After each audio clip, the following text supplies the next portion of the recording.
অনেক অনেক দিন আগের কথা। অচিনপুর নামে এক গ্রাম ছিল। অচিনপুর গ্রামে মকবুল নামে এক বৃদ্ধ থাকত। তার ছিল এক মেয়ে, তার নাম রিনা।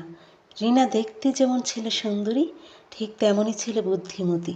কিন্তু রিনা বড় হওয়াতে বৃদ্ধ মকবুলের চিন্তা আরও বেড়ে যায়। মকবুল প্রতিদিন মাঠে কাজ করতে যায়। মকবুলের জমিটা ছিল বনের একদম কাছাকাছি। কিছুক্ষণ পর বনের ভেতর থেকে বাঘের গর্জন ভেসে আসে। কৃষকরা কিছু বুঝে ওঠার আগেই বাঘ জমিতে চলে আসে। বাঘকে দেখে সবাই দৌড়ে পালিয়ে যায়। বাঘটি শিকার ধরার জন্য তখন সোজা গ্রামের ভেতর ঢুকে পড়ে। বাঘকে দেখে গ্রামের মানুষ আতঙ্কিত হয়ে পড়ে। বাঘটি তখন বলতে থাকে, আমাকে দেখে বনের সব পশু যেমন পালিয়ে যায়, তেমনি গ্রামের মানুষও তো পালিয়ে যাচ্ছে। তাহলে আমি শিকার ধরব কীভাবে? ঠিক আছে, কোনো ব্যাপার না, আমি আজকের মতো জঙ্গলে ফিরে যাই। এরপর হঠাৎ করে একদিন এমনভাবে আসবো, গ্রামের মানুষ পালাতে পারবে না। তারপর বেশ কয়েকদিন কেটে যায়। একদিন রিনা জঙ্গলের পাশ দিয়ে হেঁটে যাচ্ছিল। তখন দুষ্ট বাঘটা শিকার করার জন্য জঙ্গলের মধ্যে উত পেতে বসেছিল। কিন্তু দুষ্ট বাঘটা যেই রিনাকে দেখল, সে শিকার ধরার কথা একদম ভুলেই গেল। দুষ্ট বাঘটি রিনাকে দেখে মনে মনে ভাবতে থাকে, এত সুন্দর মেয়ে তো আমি কখনো দেখিনি। আমি তাকে খাবো না, আমি তাকে বিয়ে করব। আর এইদিকে রিনা ভাগটিকে দেখে ভাগ এসেছে বলে চিৎকার করে দৌড়াতে থাকে। দুষ্ট ভাগটি রিনার বাড়ি খুঁজে বের করার জন্য কিছুক্ষণ পর গ্রামের ভেতর ঢুকে পড়ে। কুদ্দুসের ছেলেকে শিকার করে মুখে ধরে নিয়ে আছে। এই খবর মুহূর্তের মধ্যে সারা গ্রামে ছড়িয়ে পড়ে। এই কথা রিনা শোনার পর তার বাবাকে সাথে করে বাঘটির সামনে যায়। রিনা ও রিনার বাবাকে বাঘের সামনে যেতে দেখে গ্রামের অন্যরাও সাহস করে বাঘের কাছে যায়। রিনা তখন ভাগটিকে বলে, ভাগ ভাই, তুমি এই নিষ্পাপ বাচ্চাটিকে ছেড়ে দাও। বাচ্চাটি তো তোমার কোনো ক্ষতি করেনি, তুমি বরং জঙ্গলে গিয়ে শিকার করো।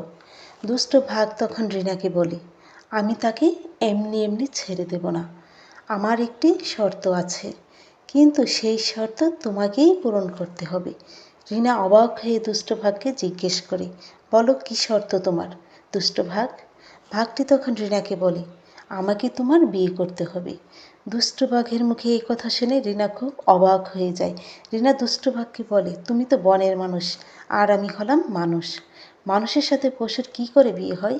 দুষ্ট বাঘটি তখন হেসে বলে, তুমি যদি আমাকে বিয়ে না করো, তাহলে আমি গ্রামের সবাইকে এক এক করে খেয়ে ফেলব। এই কথা বলে দুষ্ট বাঘ জমিলার ছেলেকে মুখে করে নিয়ে যায়। এরপর কয়েকদিন কেটে যায়, কিন্তু ভাগ গ্রাম থেকে প্রতিদিন একটা করে বাচ্চা ধরে নিয়ে যেতে থাকে। এতে গ্রামে বাসীরা ভেঙে পড়ে। সবাই ছুটে আসে চাষির মেয়ে রিনার কাছে। গ্রামের সব বাচ্চাদের মা কান্নাকাটি করে রিনাকে অনুরোধ করে দুষ্ট ভাগের শর্তে রাজি হওয়ার জন্য।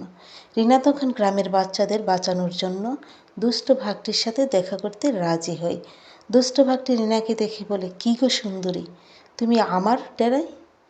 তুমি জানো না, তোমাকে দেখলে আমার বুকের ভেতরটা কেমন জানি করে। রিনা ভাগকে বলল, তাই নাকি? দুষ্ট বাঘটি তখন রিনাকে বলল, হ্যাঁ গো হ্যাঁ, আমি তোমাকে অনেক ভালোবাসি, তোমার জন্য আমি সব করতে পারি। রিনা দুষ্ট ভাগকে বলল, আমি বিশ্বাস করি না, তুমি যদি আমাকে ভালোবাসতে তাহলে আমার গ্রামের বাচ্চাদেরকে এভাবে ধরে নিয়ে আসতে না। দুষ্ট ভাগটি তখন রিনাকে বলে, তুমি যদি আমাকে বিয়ে করো তাহলে আমি তোমার সব কথা শুনব। দুষ্ট বাঘের কথা শুনে রিনা ভাগকে বলল, তুমি যদি সব বাচ্চাদেরকে ছেড়ে দাও তাহলে আমি তোমাকে বিয়ে করব।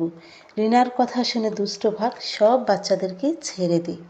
এরপর থেকে প্রতিদিন রিনা জঙ্গলে দুষ্ট পাখির সাথে দেখা করতে আসে। বাঘের সাথে রিনা অনেক গল্প করে, কিন্তু এভাবে প্রতিদিন অভিনয় চালিয়ে যাওয়া রিনার পক্ষে কঠিন হয়ে পড়ে। একদিন রিনা পুকুর ঘাটে বসে ভাগকে নিয়ে ভাবতেছিল। এমন সময় তার বান্ধবী সালেহা সেখানে আসে। সালেহা হেসে রিনাকে বলে, কী রে রিনা, শুনলাম তুই নাকি ভাগের সাথে প্রেম করছিস। এই কথা শুনে রিনা সালেহাকে বলল, তুই এখান থেকে চলে যা, সব সময় মজা করা ভালো লাগে না। সালেহা তখন রিনাকে বলে, আমার কাছে একটা দারুণ বুদ্ধি আছে। রিনা তখন সালেহাকে বলে, কী বুদ্ধি? তাড়াতাড়ি বল, আমি দুষ্ট ভাগটি থেকে বাঁচতে চাই। সালেহা রিনাকে বলে, বাঘের শক্তি থাকে নখে আর তার লম্বা দাঁতে।